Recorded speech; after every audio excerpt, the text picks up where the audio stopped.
Jung believed there is a country inside you that you left long ago, and you have told yourself, the way nearly everyone does, that it no longer exists. You grew up, you became reasonable, you put away the world of the child and learned to live in the bright, hard daylight of the adult mind. And somewhere in that leaving, something went quiet in you, something you have missed ever since, without quite being able to name it. Tonight he wants to take you back to that country, because the thing you have been missing is still there, and it is still waiting. There is a children's land in every person. It is the time before your present awareness had separated itself from the deep, ancient soil of the soul. That separation had to happen. A child cannot stay a child. Awareness has to break away from the deep in order to become sharp and clear and able to do its work. That sharpening is the whole achievement of growing up, and Jung would not undo it for anything in the world. But the separation has a cost that almost no one is warned about. Cut off too completely from that early ground, a person suffers a loss of instinct. He becomes oddly lost in ordinary human situations that a less divided person would handle by feel, without thinking. The clever adult mind, having flown free of its roots, finds itself disoriented in the simplest matters of living, and that disorientation deepens over the years into something worse than confusion. It becomes a lack of soul. Watch how that lack of soul shows itself, because it wears two opposite masks and most people never connect them to the same cause. Cut off from the source, a person is left with childish impulses he cannot govern. Because the childhood he abandoned did not vanish, it only went underground and kept its infantile shape, sending up cravings and reactions he is ashamed of and cannot explain. So either he is quietly swamped by these childish intrusions, or, fighting them off, he hardens into a brittle, cynical old age before his time, an embittered resignation that mistakes itself for maturity. Both are the same wound. Both come from a person who walked away from his own source and then pretended the source was gone and is now ruled, from underneath, by the very childhood he refused to go back and reclaim. This is the quiet illness of so many capable, intelligent, successful people. Their lives have grown dry, narrow, cramped and desiccated, crying out for the rediscovery of the source, though they could not tell you that is what they are crying out for.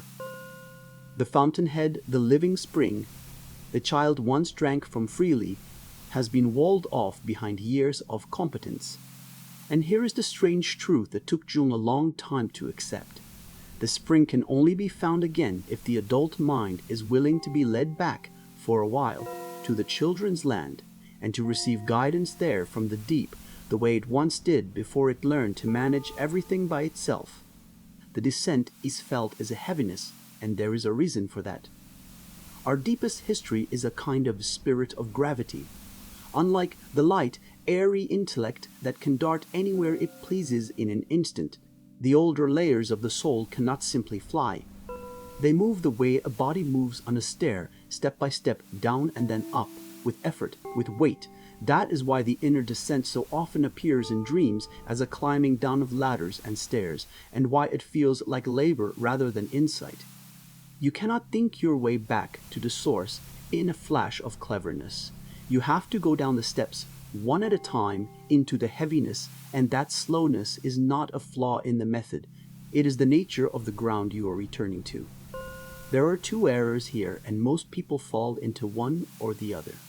To remain a child too long is childish. Everyone agrees with that, and it is true.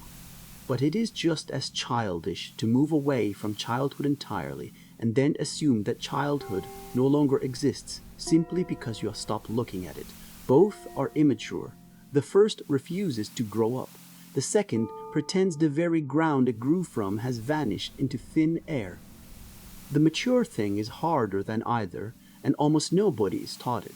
To be a full adult, sharp and capable, and still be able to go back down to the source and draw from it when the dryness comes. Now Jung had to guard this carefully against a misunderstanding that does real damage. Going back to the children's land is not about staying a child. And it is not about returning in order to blame your father and your mother for everything that went wrong in you. That is the false version, the version that keeps a person stuck for life. When you go back to that early ground, yes, you will find old wounds and old failures, things the people who raised you did or failed to do that left their mark. He will not pretend those marks are not real. But the one who is really adult takes even those, even the genuine failures of the parents, as his own condition now, the soil he has to work with, not a debt he gets to spend the rest of his life collecting. Only a fool stays fascinated by other people's guilt because there is nothing he can do with it. The wise one learns from his own. The question at the source is not, who is to blame for the country I came from? The question is, who am I, that I may grow from this ground? This is the hinge the whole descent turns on, and it is easy to say and hard to live. Blame keeps your eyes fixed on people you cannot change, on a past you cannot edit, on a verdict that even if it were entirely just, would hand you nothing you could use. Ownership turns your eyes the other way toward the only ground you have any power over, which is your own life from here forward. The facts of where you came from do not alter. What alters is whether you stand over them as their judge forever, or stoop down and take them up as the material you have been given to build with. There is a specific trap Jung watched swallow people whole, and he wants you to see its exact shape. When a person goes back and stays in blame, something quietly disastrous happens. He hands away his own guilt and takes back in exchange a kind of infantile innocence. Now it is all the wicked father, all the unloving mother, and he is the pure victim of it, caught like a fly in a web of causes he did not spin. It feels like relief, but it is a cage.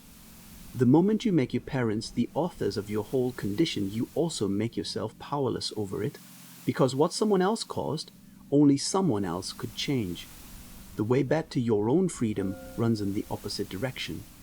You take your condition, even the parts that were genuinely not your fault, as yours to work with now, and in that single act of ownership, you stop being a fly in the web and become, for the first time, an adult who can move. If your life has felt dry and narrow no matter how much you achieve, take 1 second now and subscribe, because the spring you have been missing is far closer than you think. Let him tell you how the going back actually works, because people get this wrong and waste years on it. It is not enough to think about your childhood, to know the facts of it, to analyze it coldly from a safe distance. Intellectual knowledge alone does nothing here. The only thing that truly works is a remembering that is also a re-experiencing. The years went by so fast, and the rush of the new world left a great mass of unfinished material behind. You did not deal with it, you merely moved away from it. And so, when you return in later life to those early memories, you find pieces of yourself still alive back there, still in their childhood condition, clinging round you and quietly coloring your present with the feeling of long ago. These fragments are powerful, far more powerful than you would guess. And they can only lose their childish grip, can only be corrected when they are brought up out of the past and reunited with your adult awareness. Not condemned, not dissected from a distance, re-experienced, felt again, and joined the grown person you have since become. This personal ground has to be dealt with first. There is no skipping it. You cannot leap past your own childhood into the deeper, universal layers of the soul, however much you would like to. The gate to the deep does not open until the personal material has been made conscious. The way down to the source runs straight through the country you tried so hard to leave behind, and there is no road around it. This is why the descent can feel like coming apart, and why it frightens people into turning back too soon. Going down into your own history is a kind of loosening. The pieces of yourself that you welded together with great effort to make a functioning adult are, for a time, softened, dissolved back into the tangle of where they came from. It can feel like losing your way in a country where even what is right looks like a mistake. But that loosening is not the disaster it seems. You cannot put back together on better terms what was never first taken apart. The old, fused such self has to soften before the buried pieces can be freed and brought up and rejoined to you. The undoing is frightening, but it is the necessary undoing before the truer putting together, and the only people it harms are the ones who try to force it alone and too fast, which is exactly why a steady companion matters when the ground is heavy. But do not make the opposite mistake and mistake the descent for a place to live. You go down to the source the way you go to a well to draw water and to carry it back up, not to move into the well and drown there. There are people who, having discovered the children's land, never leave it, who take up permanent residence in their own past and call it depth. That is not the inner work. That is the very childishness the work was meant to cure. The going down has a return built into it. You descend, you drink, you gather what was lost, and then you climb back into the daylight of your adult life carrying it. A descent with no return is just regression wearing a serious face. You can tell the difference by a single sign, and it is worth watching for in yourself. The true descent makes you, over time, more able to live in the ordinary daylight world, steadier in it, more present to the people and the tasks in front of you. The false one does the reverse. It makes the past more vivid than the present, and the inner country more compelling than your actual life, until you would rather dwell among your old wounds than do the plain work of the day. If going down leaves you less able to live up here, you have not been drinking from the well. You have been moving into it. Understand that this descent is not weakness, and it is not regression for its own sake. Everything that comes from the soul has two faces, one looking forward and one looking back. The pull to the children's land is the necessary going down before the next going up. We stand on a small peak of awareness, believing in a childish way that the path leads only upward to higher and higher peaks. But to reach the next height, you must first go down into the land where the paths begin to divide, back to the source, and only then climb again, carrying with you the living water you could never have found anywhere but below. Remember that everything alive in the soul has this double face, one turned back and one turned forward, and that is not a contradiction, it is the sign that it is alive. The same return to childhood that looks like going backward is the only thing that lets you go genuinely forward, the way a plant must send its roots down into the dark precisely in order to lift itself into the light. The downward and the upward are one motion. So when the pole comes to go back, do not read it as failure or as weakness or as a refusal to grow.